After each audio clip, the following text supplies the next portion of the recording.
काय विषय होता? बिहारमधील बुद्धगया येथील बोधी विहार हे अनेक वर्षापासून त्या ठिकाणी स्थापन करण्यात आलेलं आहे.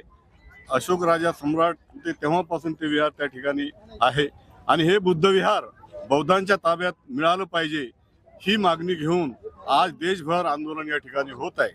रिपब्लिकन पार्टी ऑफ इंडियाचे राष्ट्रीय अध्यक्ष रामदासजी आठवले यांच्या नेतृत्वाखाली आज पूर्ण महाराष्ट्रात हे आंदोलन त्या ठिकाणी चालू आहे आणि बुद्ध विहार हे आमच्या हक्काचं आहे आणि त्या ठिकाणी जर कोणी दुसरा हक्क दाखवत असेल आणि ते जर आमच्या ताब्यात नसेल तर बौद्धांना हा जी बाब आहे खटकणारी बाब आहे. म्हणून महाबोधी विहार हे आमच्या हक्काचं आहे आणि ते आम्हाला मिळालं पाहिजे आणि म्हणून त्या ठिकाणी आज रिपब्लिकन पार्टी ऑफ इंडियाच्या वतीनं आयुक्त कार्यालयावर निदर्शनं करण्यात आलेली आहेत.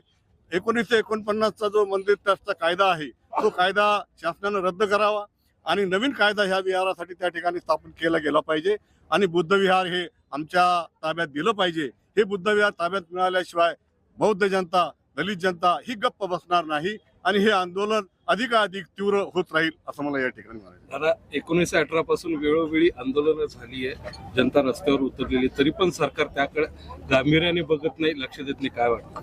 हे आंदोलन हे अनेक वर्षापासून या ठिकाणी सुरू आहे. मधून मधून आंदोलन हे सुराई ससाई यांच्या नेतृत्वात देखील आंदोलन झालं होतं. परंतु आज बौद्धांची आणि दलितांची मागासवर्गीयांची ही परिस्थिती अशी आहे की आम्हाला प्रत्येक मागणीसाठी या ठिकाणी झगडावं लागतं. विद्यापीठाला बाबासाहेब आंबेडकरांचं नाव मिळावं यासाठी देखील आम्ही 17 वर्षे संघर्ष केला